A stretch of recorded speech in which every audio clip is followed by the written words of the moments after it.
Hey everyone, my name is Ashley Miller, and here is my quality improvement project on improving communication between athletic trainers, physical education teachers, and a school nurse at a high school setting. So the general goal of this improvement project is to figure out a way to improve communication between the athletic trainers, the school nurse, and the physical education teachers in regards to a student athlete's injury, the restrictions, modifications, if any, that should be occurring during PE class. Currently, the athletic trainers will send an email out at the end of their day that to the PE teachers and school nurse with that athlete's restrictions and modifications. They will send out a separate email for each student athlete. So a lot of times those emails kind of get lost amongst all the other emails that are being sent out during the day to the PE teachers and to faculty. The PE teachers also will receive copies of doctor's notes that the student athlete will turn in, but they're not always getting them before that student's class time. So one of the problems that is occurring is that there is sometimes those modifications or those restrictions are not known prior to class time, so there might not be happening for that student during class.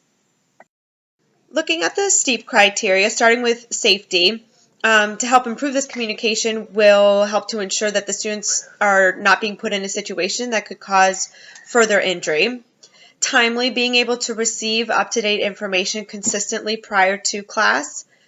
Efficient, having just one document for the athletic trainers, the school nurse, the physical education teachers to reference in order to see each student athlete's modifications and restrictions instead of trying to go back through all the emails from that day and prior day and so on. Effective, again, being one place for the information to be input and then received that can be easily accessible. Equitable, all necessary personnel having access to this information in order to help keep the student athlete from suffering any further damage. And then it being patient-centered to help ensure that the patient will receive continuous care on and off the field. Here are a few of the resources that deal with quality improvement and effective teamwork in healthcare. The team members would be the head athletic trainer, the assistant athletic trainer, our school nurse, and then the physical education teachers. The aim statement, to develop and implement within a 2-week period a document that the certified athletic trainers will update daily in regards to the student athlete's injuries that will be accessible to the school nurse and physical education teachers to help with the implementation of restrictions and modifications within PE class with a goal of increasing communication by 75%. Here is the cause and effect diagram. The end result being needing a better communication tool between the athletic trainers, PE teachers, and the school nurse. Broken down into people, environment, processes, and materials. So again, people being the athletic trainers, PE teachers, school nurse.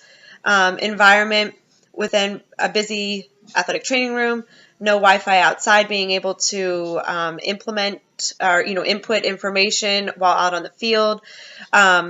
As far as the PE side of it, the pre-class locker room issues that are going on. Processes, ATC sending out a separate email for each injured athlete with restrictions, and then the PE teachers needing to check their email regularly and make sure that they document those restrictions as well. Doctor's notes are given to the main office and then copied for the PE teachers, the nurse, and the ATC. So those are not always returned or given to the PE teacher prior to the start of class time. Materials, possibly Chromebooks with updated technology. Each teacher has one of those. Laptop having updated technologies. Our Skyward program has all student information and the teacher has access to that. So is there a way that we can input the injury information into there? And here is the flow chart, starting with the student athlete being injured in practice or a game. They see the head or the assistant athletic trainer for evaluation, and then the question is, do they need further treatment? So no, they return to play PE with class with no restrictions, or yes, they're beginning treatment and rehab with restrictions. At that point, the athletic trainer will send out an email to the PE teachers and nurse about what the restrictions or modifications are. So then the question is the PE teacher receiving and reading the email? So yes, restrictions, modifications occurring during PE class, or no, those restrictions, modifications may not be occurring in PE class. So then another question would be, does re-injury occur, or is there a delayed return to play? Then all leading this back to the athlete continuing treatment with the athletic trainer. Here is a more ideal process, but there are still, you're looking at 1, 2, possibly 3 emails that are going to be sent out to the PE teacher in regards to one student athlete's restrictions, modifications, return to play abilities. So again, just finding that one document that is accessible to everyone and just having one place to have to look, I feel would be much more beneficial. How will we know a change is an improvement? I would use a process measure by creating a survey about satisfaction level on this newly developed injury document that would be given to the PE teachers to find out if this new document is working better than the current process.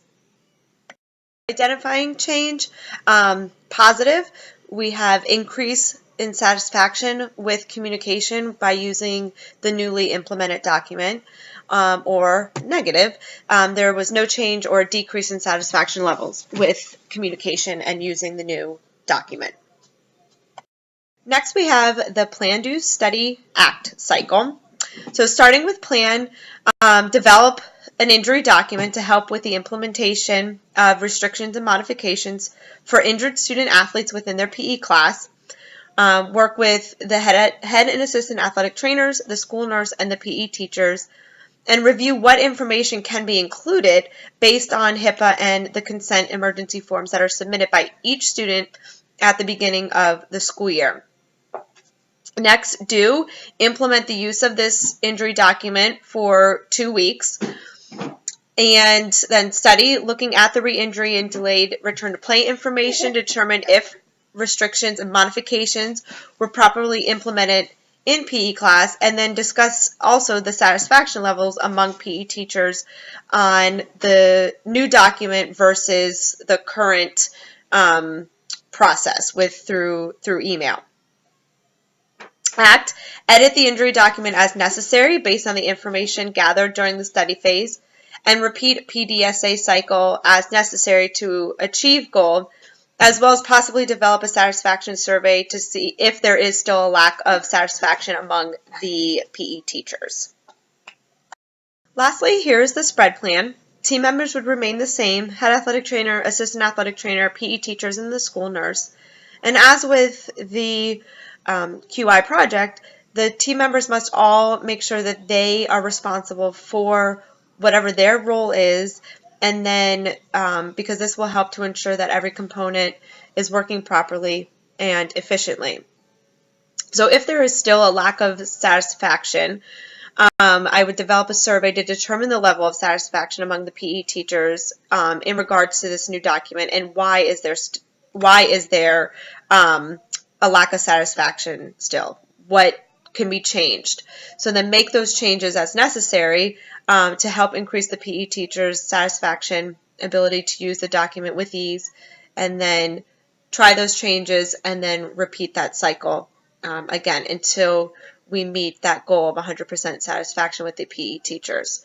Another thing within that is I kind of on both sides here, so I teach PE, but I'm also an athletic trainer. So when I get notes from, the athletic trainers and they use medical terminology, I know what they're talking about.